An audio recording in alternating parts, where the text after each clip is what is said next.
What if you could see tomorrow today? This is the story of Anya, a quiet woman in a quiet village, who was given a strange gift. She could see things before they happened. Some called her blessed. Others feared her. But Anya knew the truth. Seeing the future can be a heavy thing. Anya lived in a small village called Ibanji. The village was peaceful, full of farmers, hunters, and traders. She was not special on the outside. She helped her mother cook, fetch water like every other girl, and smiled softly when people passed her by. But inside her, something was different. It started when she was 7. One night, she had a strange dream. In it, the river that ran through the village grew dark, and a child fell in. She woke up crying. The next day, a little boy named Kofi went missing. Hours later, they found him by the river just in time. That was the first time people believed her.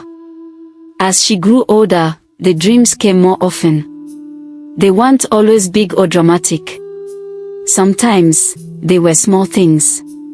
One day, she dreamed that heavy rain would blow off the roof of Momotola's kitchen. In her dream, the wind howled, and the thatch flew off like a bird. The next morning, she went to Momotola's hut and said, "Please tie your roof tighter."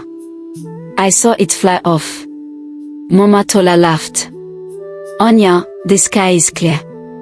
But that evening, a surprise storm came. The wind was wild.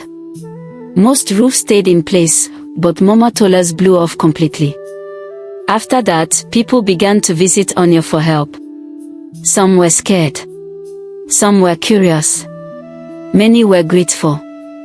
One afternoon, while sitting in her father's compound, Anya suddenly felt dizzy. Her eyes closed, and a picture came to her mind, her uncle Adu entering the grain storage hut. A black snake was hiding in the corner. In her vision, the snake bit him. She jumped up and ran to him. "Uncle, don't go inside the hut today. There's danger." He looked confused. "Danger? There's a snake," she whispered. He shook his head. But when he opened the door carefully and peeked inside, there it was. A fat black snake curled beside the bags of millet. Her uncle came out, eyes wide. "You saw it before I opened the door." From that day, even the elders started to respect her. But not every vision was easy. One day, Anya saw something beautiful, a vision of her and a kind man, laughing together under the big tree near the forest. His name was Obesai. He was a gentle hunter who often gave meat to widows. Anya saw herself marrying him. They had 2 children in her dream. Her heart was full. But right after that, another vision came. In this one, she saw Obesai dying, killed while helping a child during a fire in the village. The joy in her heart turned cold. A few weeks later, she had a terrible dream. She saw the village burning. Strange men with weapons entered from the west. People were running, screaming. Smoke filled the sky. She saw herself tied up, crying. She woke up sweating and shaking. She ran to the elders. "Please listen. Something bad is coming. Men will attack our village." But they laughed. "Who would attack us? We have no enemies." Only Obesai believed her. "Let's prepare," he said. "Even if it doesn't happen, it's good to be ready." So they made plans. They hid food near the forest. They cleared secret paths. They told a few others who trusted her. Before the fire came, there was one more vision.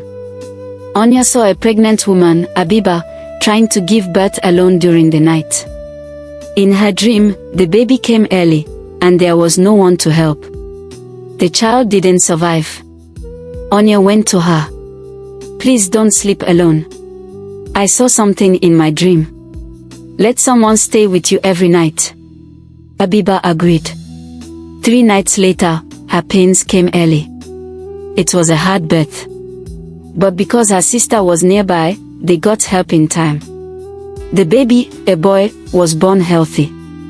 The whole family thanked Anya with tears in their eyes. Then one night, during a village festival, the fire came, just as Anya saw. Men from a nearby land stormed the village with fire and weapons. But thanks to her warnings, many villagers knew where to run. The escape paths worked. The food saved many lives. But in the middle of the chaos, Anya saw Obesai run back into the fire. A child was trapped in a hut.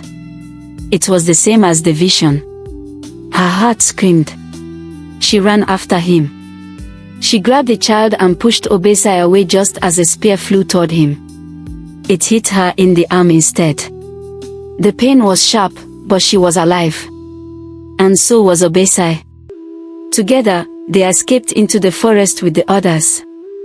When the sun rose the next morning, the village was damaged, but most of the people were safe. Anya sat under a tree, her arm bandaged. Obesai sat beside her, quiet. "You changed it," he said softly. She smiled weakly. "I tried." That day, the villagers looked at her with new eyes, not just with fear or wonder, but with deep respect. Anya learned something important that day. The future is like a road with many turns. You might see what's ahead, but you can still choose a different way. She kept using her gift, but now, not just to warn people, but to help them hope. And when people tell her story today, they always say, yes, Anya could see the future. But more than that, she changed it.